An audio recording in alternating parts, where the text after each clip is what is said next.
Hello!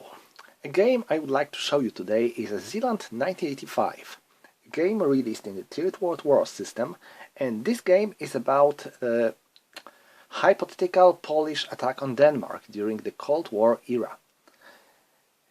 An idea for the sea landing at Denmark appeared in the Polish plans since 50s.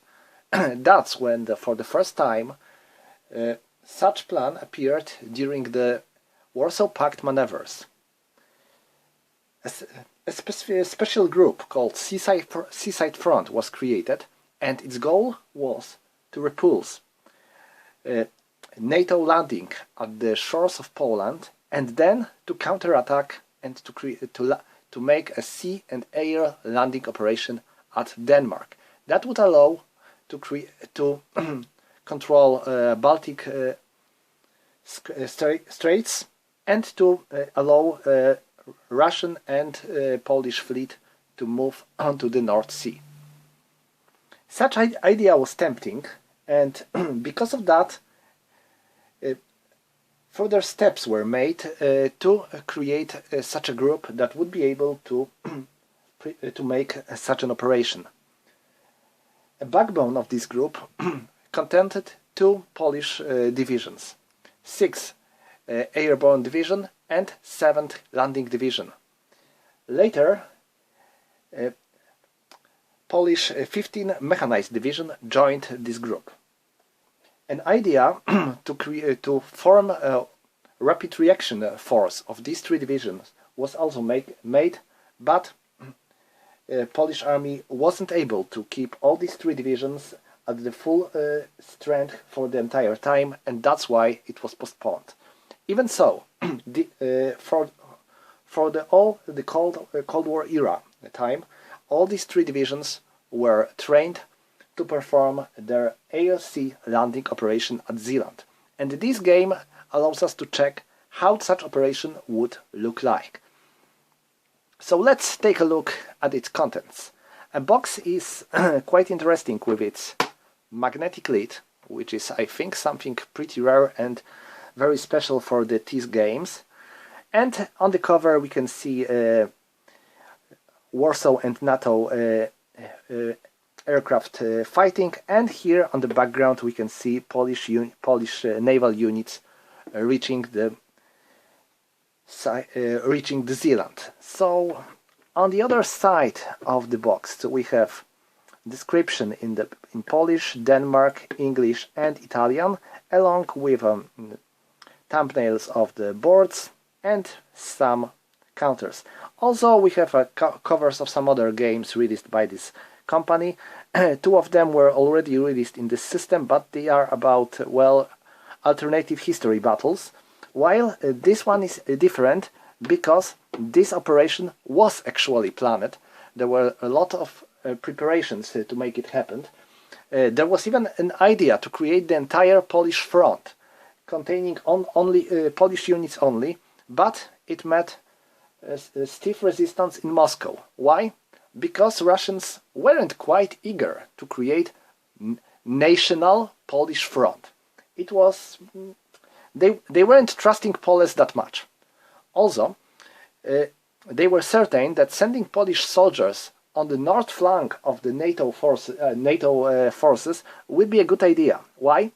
Because there were mostly German and Denmark soldiers, and Soviets weren't sure if Polish soldiers would be eager to fight against American, British, French or Italian soldiers, since they had never issues with these nations. But fighting Germans only 1, 2, 3 decades after World War II, that was a different cup of tea. So, let's take a look inside. What do we have? 2d6, because this game works on 2d6 mechanics, a rulebook, small board for the Bornholm Island,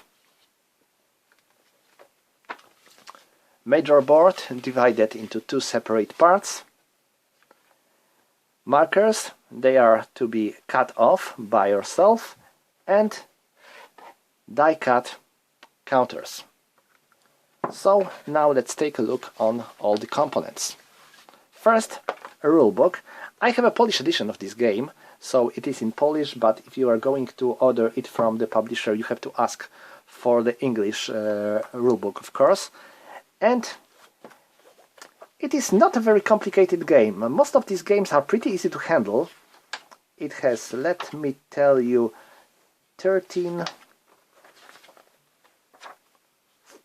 14 pages of rules and about 2 pages of tables, or maybe 2.5. Well, nothing much. Mechanics use typical I go, you go system with strength points. I think this system is quite easy to handle and to learn, even if you never met this system before.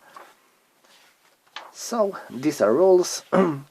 Here is a movement table. Here are the tables for air attacks. Here is a combat table. And here are some additional rules about sea landing in this particular game and air landing in this particular game. This is pretty important because this battle was meant to be extremely bloody.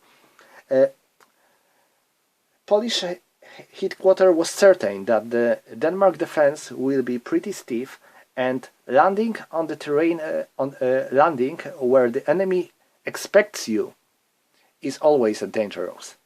And in some plans, it was considered that landing units might suffer even 50% losses. So now, here we have a scenarios. First one is Bornholm, and this one is kind of introductory scenario, I believe, for this small map where you have Soviet airborne units trying to capture the island of Bornholm on Baltic. This island has pretty interesting history in the Cold War era as well, but I think I might tell you about it later. And next we have 2 scenarios for the main board, which is Zorza and Zorza 5. These are codenames for both for Polish plans to attack Zealand. Here we have a setup for Denmark forces and Polish soldiers. And here, this is, I would say, normal AOC landing operation. But here is another scenario titled Zorza 5, and in this scenario, Polish player is allowed to use nuclear weapons. That was one of the plans of the Warsaw Pact, and in further Polish plans to attack Zealand, it was always recommended to use a couple of nuclear strikes all over Denmark. Of course, it would be deadly not only for Denmark, but for Polish soldiers only, because they would land on the place just where the nuclear weapons were used. So it was another reason that Polish losses would be enormous. This scenario includes nuclear weapons, and here we have reinforcements, including not only Polish units, but also East German units and some Soviet units. It is interesting that if you play these scenarios together, I mean Bornholm and one of them, you have to include losses from this operation into this operation. So now, and here we have a cover from the 3rd game of the upcoming Alternative History series. Next, we have counters. There is one sheet of die-cut counters here, so maybe I should move closer. You can see here are Polish units, airborne, sea landing, and mechanized. As you may guess, these units are landing first and they have to make a way for them. We have only Polish Special Forces units, and we have a couple of Denmark soldiers. Not like the other games from this system, where a lot of unit has a star. Star is additional combat modifier, like you can see here. Only a few units in this game has a star, I mean mostly Denmark mechanized forces. And also we have Soviet and German units and some naval units that would allow us to reach these islands. Here we have some markers, and there is some more of them here, but these are die cut, and these are meant to be cut with your scissors.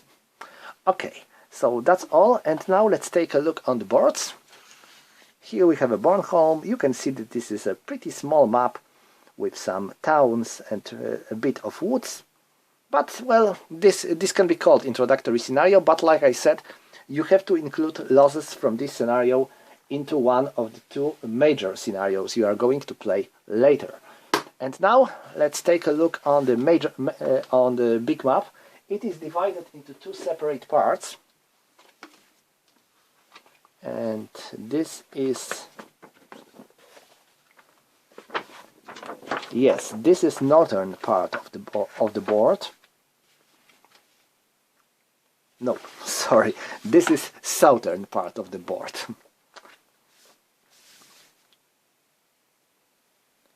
Here you can see landing zones. Here are for East Germans, and here is for Poles, and here is for Russians or Soviets, depends as you like. Here we have tracks for air forces. This game is using air points, so you have a couple of air points, and if you win air advantage, you are allowed to use them to support your combat, to perform independent air attack as you like. You can see that the Zealand is pretty flat. There are no hills, no mountains, even not much of any marsh or swamp area. So this is terrain when you can maneuver your units a lot. There are some towns and of course some bridges that might be a key point, I believe, because, well, if you control these two hexes, you control the entire movement from this island to this island, and then here from this island to this island. So I think that capturing these bridges might be pretty important. I will have to check it when I will be playing this game, of course. Next we have a north part of the board. Just like the one below, this one is still pretty flat. There is only a only a small number of woods all over the board, and you can see that there are green dots somewhere here, and this means that this hex is a wood hex. Otherwise, even if there is some part of wood, it is not treated as as the hex with wood. If there is green dot, then we have a wood hex. There are some towns and even some cities over here, so I guess this might be the places where you are going to use your nukes if you are playing as Warsaw Pact. So that's about the game itself. It is not very big. It is, I would say, it has a medium side. I have seen Cold War era games that are much bigger than this one, especially monsters like 1985 Under the Iron Sky. The game I would love to play something, but the price is killing. This game is not very expensive, so getting this shouldn't be a problem. It is, as you can see, pretty nicely done. As a gameplay itself, I can't say much because I haven't a chance to play it so far, but I think I will play it soon. I might even record a play at my channel for both a small and bigger scenario. As for today, I think that's all. Thank you for watching and see you next time.